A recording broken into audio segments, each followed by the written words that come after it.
बबलू हाथी सुबह सवेरे अकेले वन में टहलने के लिए निकला। वह अपने ही धुन में चला जा रहा था। लगता था उसके दिमाग में कोई उलझन है जिसे वह सुलझाने की कोशिश कर रहा था। सड़क पर आगे बढ़ते ही उसके सामने चीकू खरगोश भागा। बबलू का पैर उसके ऊपर पड़ने ही वाला था कि चीकू जोर से चिल्लाया। उसकी आवाज सुनकर बबलू ने अपना पैर पीछे खींच लिया। कहाँ खोए हो बबलू भाई? कहीं नहीं, बस कुछ ऐसे ही सोच रहा था।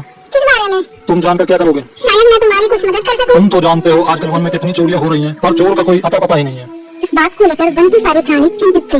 वे वहाँ खुद को सुरक्षित महसूस नहीं कर रहे थे। अरे चीकू भाई, हम मजबूर हैं। हम चोर को पकड़ ही नहीं पा रहे हैं। वह बहुत चालाक है और अपने काम को बड़ी कुशलता से अंजाम दे रहा है। कहीं कोई सबूत नहीं छोड़ रहा। हमारे राजा इस बात को लेकर बहुत चिंतित हैं। यही कारण है कि हम सब इस बारे में सोच रहे हैं। अब तुम मेरी इसमें क्या मदद कर सकते हो? मैं कुछ सोचता हूँ, हो सकता है मुझे कोई उपाय सूझ जाए। प्रयास करने में कोई हर्ज तो नहीं है। तुम ठीक कहते हो चीकू, लेकिन वन के गुप्तचर भी अभी तक इसका कोई हल नहीं निकाल सके। इतने कहकर वे चुप हो गए। बबलू की बातों ने चीकू को सोचने के लिए मजबूर कर दिया। चीकू को उदास देखकर बबलू बोला, तुम अपना मन छोटा मत करो। मुझे अच्छा लगा कि तुमने मेरी परेशानी को समझा। अभी मैं भी इस वन के लिए गुप्तचर का काम करता था। एक बार मेरी टांग टूट जाने से मेरे अंदर फुर्ती नहीं रही। तब से मैंने यह काम छोड़ दिया।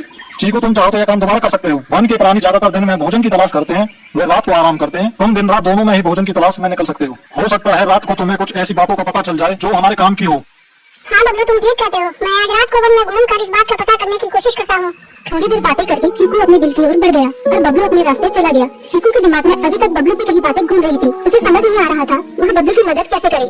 दिन भर वह उसी उधेड़-बुन में लगा रहा। शाम होते ही चीकू कुछ सोचने लगा और वह चुपचाप दिल से बाहर निकल आया। चीकू की पत्नी ने देखा तो बोली, इस समय कहाँ जा रहे हो? बाहर खतरा है। खतरा तो सुबह भी रहता है, लेकिन खतरों से डरकर हम भूखे तो नहीं मर सकते। मैं बाहर घूम कर आता हूँ। इतना कहकर चीकू रात को दिल से बाहर निकल आया। कुछ दूर जाकर उसकी नजर बंकू उल्लू पर पड़ी, जो कुछ ही दूरी पर था।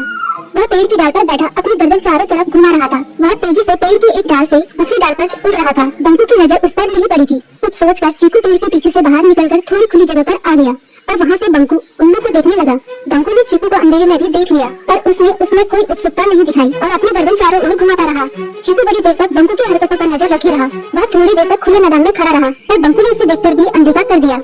उसने महसूस किया कि बंकू के आसपास चमकू चमगादड़ भी मंडरा रहा था। कुछ देर वन में घूमने के बाद चीकू अपने दिल में लौट आया और सुबह होने का इंतजार करने लगा।